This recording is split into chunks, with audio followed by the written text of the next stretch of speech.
کبھی سوچا ہے ایک مسافر کا قتل پوری دنیا کی تاریخ کو بتا سکتا ہے۔ موتا کی جنگ اسی قتل سے شروع ہوئی، مگر یہ صرف ایک واقعہ نہیں تھا، یہ ایک سلسلہ تھا جو دھیرے دھیرے جنگ بن گیا۔ 3 سپہ سالار، 3 شہادتیں اور سامنے ایک پوری امپائر کی فوج۔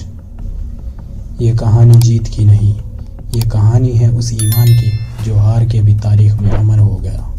اس ایمان کی بنیاد ایک ایسے لمحے میں رکھی گئی تھی جہاں امن کو ٹھکرا دیا گیا۔ یہ سب شروع ہوتا ہے ایک پیغام سے۔ رسول خدا کا سفیر حارث بن عمیر امن کا پیغام لے کر روانہ ہوتے ہیں۔ یہ پیغام تلوار کا نہیں بلکہ صلح کا پیغام تھا، مگر دشمن نے اسے کمزوری سمجھ لیا۔ لیکن موتا کے قریب رسول خدا کے سفیر حارث بن عمیر کو روکا جاتا ہے، پیغام پڑھنا بھی گوارا نہیں کیا جاتا۔ یہیں سے کہانی نے اپنا رخ بدلا اور صلح کا راستہ جنگ کی طرف مڑ گیا۔ ظلم کی انتہا ہوتی ہے اور رسول خدا کا سفیر شہید کر دیے جاتے ہیں۔ اس لمحے جنگ لکھی جا چکی ہوتی ہے۔ یہ خون زمین پر گر کر خاموش نہیں رہا، یہ مدینے تک بولنے والا تھا۔ خبر مدینے پہنچتی ہے اور ہر دل میں ایک ہی سوال ہوتا ہے، اگر امن کے پیغام کا یہی انجام ہے تو خاموشی گناہ بن جاتی ہے۔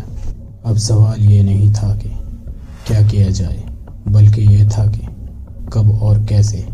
3 سپہ سالار مقرر کیے جاتے ہیں، پہلے زید بن حارث، دوسرے جعفر بن ابی طالب اور تیسرے عبداللہ بن رواحہ۔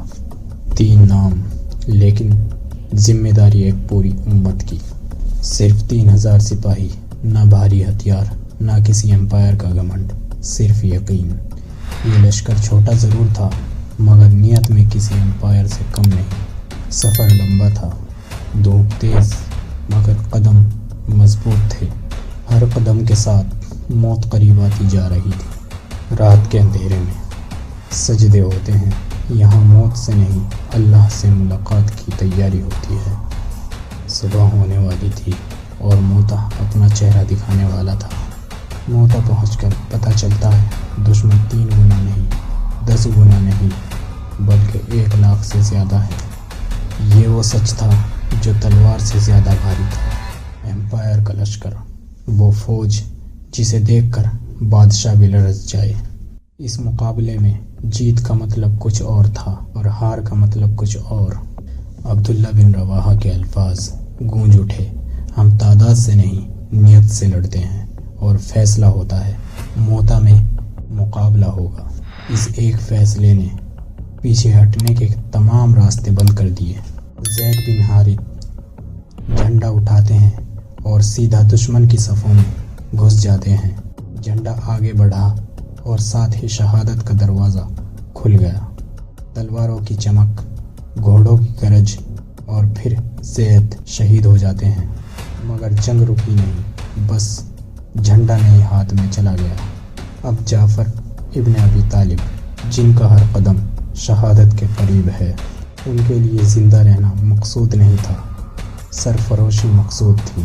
روایت کہتی ہے دونوں ہاتھ کٹ گئے مگر جھنڈا زمین پر نہ گرا۔ یہ وہ منظر تھا جہاں جسم ہار گیا مگر روح جیت گئی۔ جعفر ابن ابی طالب بھی شہید ہو گئے۔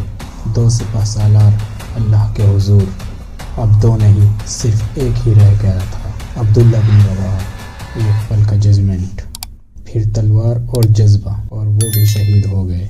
3 قربانیوں کے بعد جنگ اپنے سب سے نازک موڑ پر تھی۔ اب قیادت خالد بن ولید کے ہاتھ میں آتی ہے۔ وہ جنگ جیتنے نہیں لشکر بچانے آئے تھے۔ یہاں سے کہانی نے اپنا انداز بدلا، تلوار کے ساتھ تدبیر بھی اتر آئی۔ رات کے اندھیرے میں صفوں کو بدلا جاتا ہے۔ صبح دشمن سمجھتا ہے نیا لشکر آ گیا، دشمن نے سمجھا کہ مدد آ گئی، جبکہ اصل میں عقل کا وار ہو چکا تھا۔